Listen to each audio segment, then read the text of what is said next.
A mega drought and record high temperatures are fueling wildfires across western states, forcing thousands of evacuations.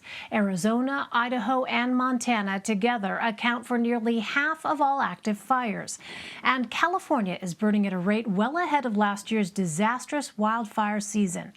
Of the dozens of major fires across 12 states, the bootleg fire in Oregon is the largest, scorching more than 200,000 acres so far. In California, a fire is threatening Yosemite National Park. Lilia Luciano is on the ground with the latest. It is a brutal battle on the front lines, conditions so extreme that these Northern California firefighters barely escape the flames. Yeah. See all that flying in the air? They pull away knowing there's little they can do. I know this house is gonna take. Homes, memories, gone.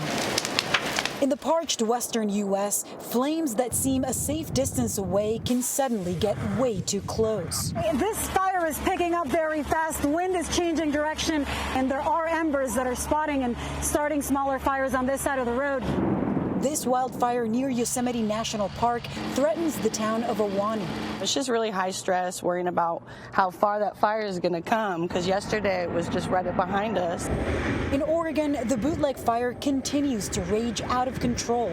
Now at more than 200,000 acres, it's the largest in the U.S., burning an area the size of New York City. From space, you can see how much smoke is pouring out, not just from the bootleg fire, but also several others, leaving much of the West blanketed by smoke, along with the relentless heat. The Yosemite Valley reached up to 114 degrees when the river fire broke out. Are you adapting to the frequency of these fires and the longer heat? Absolutely. It is becoming a new normal. It's been so frequent, and every year it's when is it going to start, not is it going to start. We just wait for when. Right now, it's 105 degrees, which is incredibly uncomfortable and also dangerous for more than 1,000 crews that are hard at work putting out smoldering hotspots like the ones we're seeing here before the winds pick up and start threatening more structures. Elaine. Lilia Luciano, thank you. For more, I want to bring in CBS News meteorologist and climate specialist Jeff Berardelli. So, Jeff, with all these fires in the West, is there any relief in sight? Elaine, believe it or not, there is a little bit of relief coming to the Intermountain West, so kind of the Great Basin area. Not for California, not for Oregon or Washington, but south and east there's going to be a lot of monsoonal moisture. I'll show you that in a couple of seconds. But in the meantime, this is where we stand. This is the foundation that we're building off of, and it is extreme drought in most of the West, record-setting drought. And where you see this dark shade of red, that's the worst. That's exceptional drought. On top of that, we have a lot of fires that have broken out. There are some in the Southwest, as you can see, but the majority in the Pacific Northwest. So that's Washington, Oregon, into Idaho, and especially Montana, and way up into Canada as well. So we have a smoke problem as well across the West. There's a lot of smoke right now, most of it concentrated here in the Pacific Northwest out to about Montana. But you can kind of see a lighter shade of gray across the plain states as well and in other areas. So let's zoom in.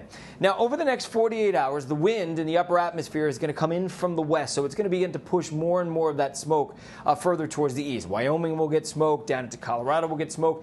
And then more fires in Canada will bring smoke down into the northern part of the plain states and the upper Midwest as well. So smoke's going to be a problem, especially in the western half of the country.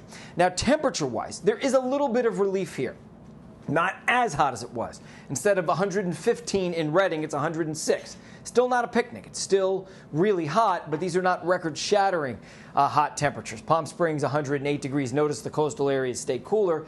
And as we head into Wednesday, it's the same story. Notice those temperatures around 108 in Las Vegas, 100 in Spokane. So it's warm, it's hot, no doubt, but it's not as hot. Now, this is the good news. Look at all the clouds. Look at all the showers and thunderstorms as we head through the day, later on to Tuesday night, and into Wednesday as well. You can see all these showers and thunderstorms popping up. This is monsoonal moisture. Now, during the summertime, we see a monsoon. It typically brings moisture into the western areas, not everywhere. California doesn't get any of that moisture, but here it will wet the ground, and that hopefully will start to at least decrease the risk for fires just a little bit, and we'll take anything that we can get. Elaine? All right, Jeff Berardelli, thank you.